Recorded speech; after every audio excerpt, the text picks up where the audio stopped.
तो बच्चों हमने पिछली क्लास में प्रिपरेशन पढ़े थे अल्कोहल के, जिसमें हमने कार्बोनाइल से भी पढ़ा हुआ था, है ना।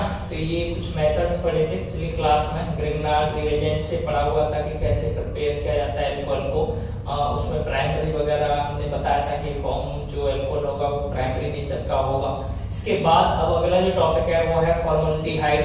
फॉर्मल्डिहाइड में आपको ये प्रोडक्ट फॉर्म याद रखनी है। रिएक्शन के टर्म में दे रखा है कि यहाँ पर रिएक्शन कैसे होगी, कैसे एल्काइल ग्रुप अटैच होगा किसी कार्बन के साथ।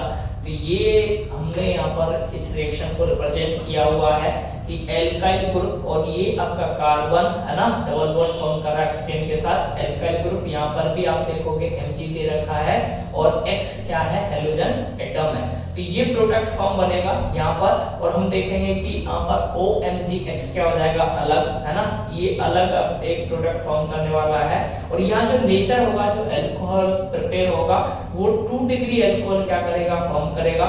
2 डिग्री फॉर्म कर रहा है, ये आपको यहाँ पे याद रखना है। और ये रिएक्शन सेकंड टर्म में हमने किसके साथ रिएक्ट कराई है, H2O के साथ, है ना। इसके बाद आप देखोगे जो कीटोन्स होते हैं वो अल्कोहल कौन सी नेचर के देते हैं, टर्सरी, मतलब 3 डिग्री अल्कोहल को कैसे प्रिपेयर किया जाता है। तो अगर मैं बोलूं कि कीटोन को आप फिर से अल्काइल ग्रुप MgX के साथ अटैच करके रिएक्ट कराते हैं, तो यहाँ कार्बन OMgX के साथ रिएक्ट कर जुड़ता है, अटैच होता है, और फिर से हम रिएक्शन को किसके टर्म में करा रहे हैं, H2O के साथ।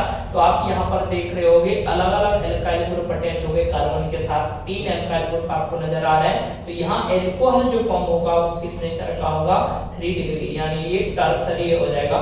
अब इसके बाद पढ़ेंगे अगला टॉपिक एरोमेटिक कंपाउंड्स के लिए, जिसमें फिनॉल पढ़ने वाले हैं। तो प्रिपरेशन ऑफ फिनॉल है। सबसे पहले आप देखोगे क्लोरोबेंजीन जो होगा उसको आप रिएक्ट कराओगे किसके साथ, सोडियम हाइड्रोक्साइड के साथ। टेम्परेचर हाई होगा, 6 to 3 केल्विन टेम्परेचर आपको लेना है। प्रेशर भी एक्सेस है, 300 एटमॉस्फेरिक प्रेशर यहाँ यूज करोगे। और जो फिनॉल ऑब्टेन होगा वो एसिडिफिकेशन होगा सोडियम फिनॉक्साइड का। तो यहाँ फिर से उसको आप HCl के साथ रिएक्ट करा सकते हो, जैसे ONA+H को रिएक्ट कराएंगे, ये हमारा क्या बन जाएगा, फिनॉल फॉर्म हो जाएगा। क्लियर है। ऐसे ही हम देखेंगे कि बेंजीन सल्फोनिक एसिड से कैसे प्रिपेयर कराते हैं। तो यहाँ पर सबसे पहले आप बोलोगे बेंजीन इज सल्फोनेटेड विद किसके साथ, oleum and benzene sulphonic acid so is form, और ये कन्वर्ट होगा किसमें, सोडियम फिनॉक्साइड। जब हम हीट करेंगे इसको मोल्टन सोडियम हाइड्रोक्साइड के साथ, तो यहाँ मैंने एक रिएक्शन लिखा हुआ है कि बेंजीन को आप H2O7 के टर्म में ओलियम के साथ इसको इनकी प्रेजेंस में रिएक्ट करा रहे हैं। तो यहाँ पर SO3H आप देख रहे हो इस वाली पोजीशन पर पैरा पे अटैच है बेंजीन के साथ, और फिर हम दोबारा इसको सोडियम हाइड्रोक्साइड के साथ रिएक्ट करा रहे हैं H+, तो ये फिनॉल बन जाता है।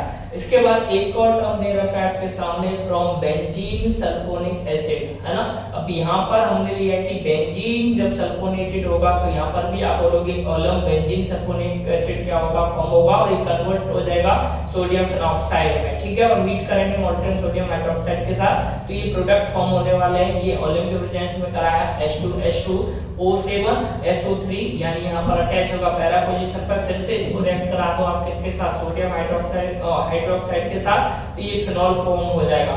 इसके बाद अगर मेरे पास मान लो डाइजोनियम साल्ट दे रखा है, तब क्या फिनॉल फॉर्म हो सकता है, तो बिल्कुल वहां पर भी फिनॉल फॉर्म हो जाएगा। और कैसे होगा, तो उस केस में आप देखोगे HCl वगैरह के लिए NO2 के साथ इसको रिएक्ट कराएंगे, है ना। तो यहाँ पर diazonium salt is form by treating aromatic 1 degree amine, मतलब NH2 आप अटैच करोगे बेंजीन, और ये कौन सी पोजीशन पे अटैच कर रखा है मैंने, पैरा पोजीशन पे अटैच है। और इसको फिर नाइट्रस एसिड NaNO2 या Cl इसके साथ रिएक्ट करा रहे हैं दोनों के साथ। तो ये टेंपरेचर होगा 273 केल्विन से लेके 278 केल्विन तक। Diazonium salt are hydrolysed to phenols, और यहाँ पर आप देखोगे वार्मिंग विद वाटर। अगर मैं हल्का सा इसको क्या करता हूँ, टेंपरेचर देते हैं, वार्म करते हैं, H2 वार्म है, ये ध्यान रख लेना। तो ये कन्वर्ट हो जाता है किसमें, फिनॉल में। तो ये स्ट्रक्चर तो जो दिख रहा है इसको फिनॉल बोलेंगे। N2HCl क्या हो जाएगा, अलग। इसके बाद और बहुत सारे टॉपिक इसमें आप पढ़ने वाले, ये क्वेश्चन है ना, ये पूछे गए IPSC वगैरह दे रखा है आपको, एक बार आप इनको स्ट्रक्चर ड्रॉ करने के लिए भी आपको दे देता है। तो ये पूछा है 2011 में ये क्वेश्चन आया हुआ है, तो इसको आप अच्छे से कर लेना।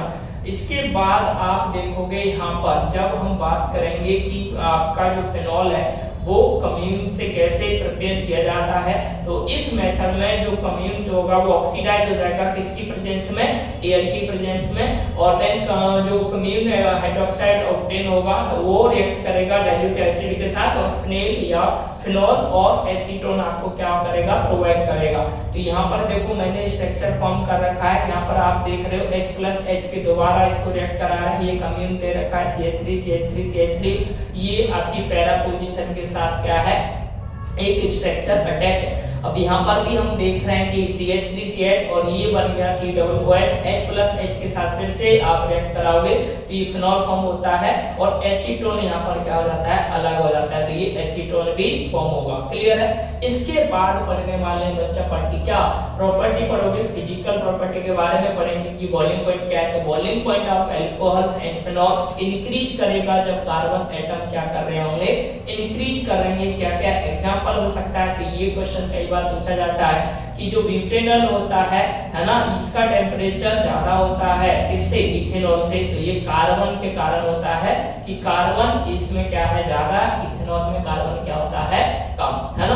अब ये सब नंबर ऑफ कार्बन, सिंपल सी बात है भाई, जब कार्बन ज्यादा होंगे तो कार्बन काउंट करके चेक कर लीजिए कार्बन किस वाली चेन में ज्यादा है ना, किस स्ट्रक्चर में कार्बन के नंबर ज्यादा है, तो उससे भी हम फाइंड कर सकते हैं इस चीज को। अब अगर मैं बात करूं कि इन आइसोमेरिक अल्कोहल बॉइलिंग पॉइंट जो होता है वो डिक्रीज करेगा जब हम ब्रांच को क्या कर रहे होंगे, बढ़ा रहे होंगे। तो ये ऑर्डर है कि प्राइमरी अल्कोहल का बॉइलिंग पॉइंट क्या होगा, ज्यादा, उससे कम किसका होगा, तो बोलेंगे सेकंड का, सेकेंडरी है ना 2 डिग्री बोल सकते हैं, और टर्सरी यानी 3 डिग्री अल्कोहल का उससे कम होगा। अब क्यों है, तो मैंने यहाँ रीजन लिखा है, because of decrease in van der वाल force with decrease in surface area. ये टर्म आपको याद रखना है ना, ब्रांचिंग वाला भी आपको पता ही है। OH group in alcohol and phenol is involve intermolecular hydrogen bonding. जैसे यहाँ पर मैंने स्ट्रक्चर बनाया और वहां पर हाइड्रोजन बॉन्डिंग को रिप्रेजेंट किया है हर किसी स्ट्रक्चर के साथ, यहाँ पर भी ये सब वान डेर वाल रिप्रेजेंटेशन होता है, हाइड्रोजन बॉन्ड कैसे फॉर्म होता है ये आपको पता होना चाहिए। इसके बाद एक और टर्म दे रखा है सॉल्युबिलिटी। सॉल्युबिलिटी में देखेंगे तो सॉल्युबिलिटी ऑफ अल्कोहल्स और phenol in water is due, ये किसके कारण होता है, तो आप बोलोगे ability to form hydrogen bond, और किसके साथ, वाटर मॉलिक्यूल्स के साथ। तो सॉल्युबिलिटी डिक्रीज करेगी जब हम क्या बोलेंगे कि एल्काइल या एराइल हाइड्रोफोबिक जो ग्रुप्स होंगे, या एल्काइल बोल दो या एराइल बोल दो, अगर ये ग्रुप इंक्रीज करते हैं तो सॉल्युबिलिटी हमेशा क्या करती है, डिक्रीज करती है। तो ये चीज आप यहाँ पर भी देख सकते हो, है ना, इनकी लेंथ के बारे में। इसके बाद फिर पढ़ने वाले हम केमिकल प्रॉपर्टी ऑफ अल्कोहल।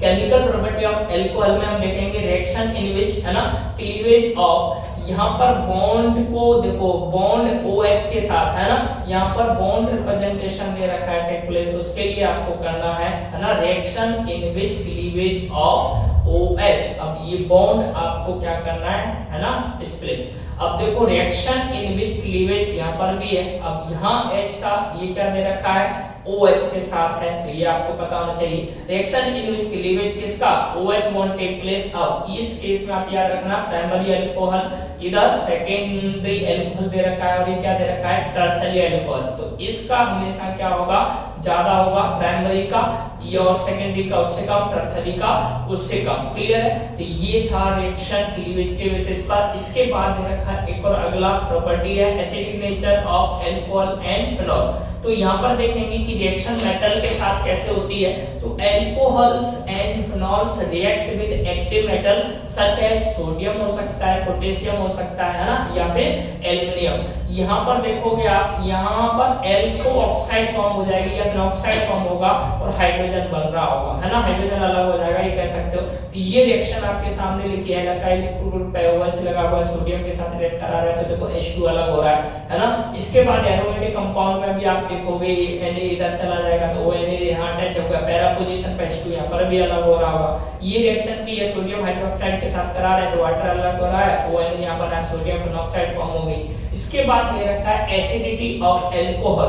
तो एसिडिक नेचर ऑफ अल्कोहल ये होता है polar nature of OH bond के कारण। तो इन अल्कोहल इलेक्ट्रॉन रिलीजिंग ग्रुप में होता है, तो CH3 C2H5 है ना। Increase electron density of oxygen किसके कारण, decrease the polarity of OH bond. मतलब इनकी अगर मैं बोलूं कि जो इंक्रीज करे इलेक्ट्रॉन डेंसिटी ऑफ ऑक्सीजन उस समय पर आप देखोगे पोलरिटी OH बॉन्ड की क्या करेगी, डिक्रीज। किसके कारण होगा, एसिडिक स्ट्रेंथ ऑफ अल्कोहल भी क्या कर जाएगी, डिक्रीज करेगा। अब यहाँ पर भी ऑर्डर दे रखा है आपका इसी चीज का, स्ट्रेंथ ऑफ अल्कोहल के लिए। तो ऑर्डर ऑफ एसिडिटी है ना, एसिडिटी का ऑर्डर है डिफरेंट अल्कोहल एज। तो ये जो नेचर आप देख रहे हो, एक अल्काइल ग्रुप है, यहाँ पर आप देखो 2 अल्काइल ग्रुप है, यहाँ पर क्या है 3 है। तो सबसे ज्यादा स्ट्रेंथ आप देखोगे किसकी होगी, प्राइमरी की एसिडिटी, फिर सेकेंडरी, फिर टर्सरी। ये क्वेश्चन मैंने इंपॉर्टेंट क्वेश्चन है, ये यहाँ पर आपको करना है कि why alcohol are weak acid compare to the water. तो ये आपको पता होना चाहिए किसके कारण होता है ना। तो आपको आयंस लेस स्टेबल होते हैं और उनको कंपेयर कराना है आपको किसकी प्रेजेंस में, इलेक्ट्रॉन डेंसिटी की प्रेजेंस में। तो ये कॉज हो जाएगा। और यहाँ पर आप देखोगे हम स्प्लिट करके दिखाएंगे, आयंस अलग हो जाएगा, यहाँ पर वो अलग हो जाएगा, तो ये बन जाएगा एल्कोक्साइड आयन है ना, ये लेस स्टेबल होगा। इसके बाद एसिडिटी ऑफ फिनॉल, तो phenol is more acidic in nature than compare to alcohol. Alcohol से ज्यादा क्या होता है, फिनॉल एसिडिक होता है नेचर में, ये आपको पता होना चाहिए। रीजन दे रखा है nitration alcohol and phenol take place, ये रिएक्शन दे रखा है कि अगर कोई अल्काइल ग्रुप OH के साथ अटैच है, रिवर्सिबल रिएक्शन को रिप्रेजेंट करेगा, एलॉक्साइड आयन हो जाएंगे। यहाँ पर H+ अलग दिख रहा होगा आपको। फिर एक एरोमेटिक कंपाउंड्स के लिए है OH यहाँ पर लगा हुआ है, तो हम देख रहे हैं H+ आयंस यहाँ अलग हो जाएगा, OH के साथ जुड़ा जाएगा। तो यहाँ पर एक चीज है, सब किसके कारण होता है, इलेक्ट्रोनेगेटिव है ना। और एक हाइब्रिडाइजेशन आपने पढ़ा था, sp3 हाइब्रिडाइजेशन ऑफ है ना कार्बन ऑफ फिनॉल, और ये क्या करेगा, OH के साथ अटैच होगा, डेंसिटी क्या कर रही होगी, डिक्रीज। इसके कारण पोलरिटी ऑफ OH क्या करेगा, इंक्रीज है ना। यहाँ मैंने लिख रखा है, एक बार इसको आप क्या कर सकते हैं, पढ़ के देख सकते हैं, ये एक कॉज होगा। यहाँ पर भी क्वेश्चन दे रखा है, एक्सप्लेन दी फॉलोइंग ऑब्जर्वेशन, कि ये पूछा जाता है तो जो para nitrophenols are more acidic than phenol. ये मोस्ट इंपोर्टेंट क्वेश्चन है, तो इसको भी आपको करके जाना है ना। इसके बाद ये रिप्रेजेंटेशन दे रखा है, ये पैरा पोजीशन के लिए टी नाइट्रोफिनॉल, और यहाँ पर देखो ये जो स्ट्रक्चर दे रखा है अर्थो नाइट्रोफिनॉल के लिए, कि क्या फॉर्म होगा, ये क्या प्रोडक्ट बन रहा है। तो NO2 ग्रुप हमेशा जो होगा इंटेंसिफाई होगा, negative charge of phenoxide ion and दस। अब यहाँ पर स्टेबलाइज आप देखोगे इंक्रीज करेगा एसिडिक स्ट्रेंथ को। तो अब देखो यहाँ पर आप काउंट कर सकते हो फ्री इलेक्ट्रॉन्स है ना, बैलेंस इलेक्ट्रॉन इनको बोलते हैं। तो ये NO2 कौन सी पोजीशन पे लगा हुआ है, आपको समझ में आ रहा होगा, ये अर्थो पोजीशन है। फिर ये रिएक्शन आपके सामने, अब यहाँ पर अर्थो जो पोरा नाइट्रोफिनॉल होंगे वो मोर एसिडिक हो जाएंगे, किससे, फिनॉल से। फिर पढ़ने वाले हम इसी टॉपिक में क्या, एस्टरिफिकेशन ऑफ अल्कोहल, और रिएक्शन होगी किसके साथ, कार्बोक्सिलिक एसिड के साथ। तो यहाँ पर एसिड दे रखा है, ये अल्कोहल फॉर्म होगा जब OH जुड़ा होता है। इसके बाद ये रिवर्सिबल रिएक्शन है, तो इसके प्रोडक्ट को आपको पता होना चाहिए। रिएक्शन विद एसिड क्लोराइड के साथ दे रखा है, पाइरीडीन की प्रेजेंस में रिएक्शन कराएंगे। फिर एसिड हमने करा रखा है एनहाइड्राइड के टर्म में दे रखा है, ये भी रिवर्सिबल रिएक्शन होगा, कीटोन के साथ आपको दिख रहा होगा। एस्टरिफिकेशन ऑफ फिनॉल कैसे करना है, तो ये देखो रिएक्शन आप फिनॉल आप करा रहे हो इसको फिनॉल के साथ, ठीक है, OH लगा हुआ है आपका। अब पाइरीडीन प्रेजेंस है तो HCl यहाँ पर अलग होगा, फिनाइल एसीटेट फॉर्म हो जाएगा। यहाँ पे एसीटेट फॉर्म हो जाएगा जब हमने बोल रहा है कि फिनॉल हमने लिया और कंसंट्रेटेड सल्फ्यूरिक एसिड के साथ हम क्या करा रहे हैं, रिएक्शन करा रहे हैं। ऐसी रिएक्शन दे रखी है, reaction in which cleavage of COH1 take place. तो इसमें आप देखोगे कि जो रिएक्शन होगी वो हमेशा इलेक्ट्रोफाइल की तरह क्या होगी, प्रेजेंट होगी। तो आज की क्लास में हमें यहीं तक डिस्कस करना है, अगली क्लास में हम इससे अगले टॉपिक क्या करेंगे, डिस्कस करेंगे। आप इनको अच्छे से करना, इसमें जो जो भी क्वेश्चन है वो भी आप प्रैक्टिस करना है आपको। आज के लिए इतना ही।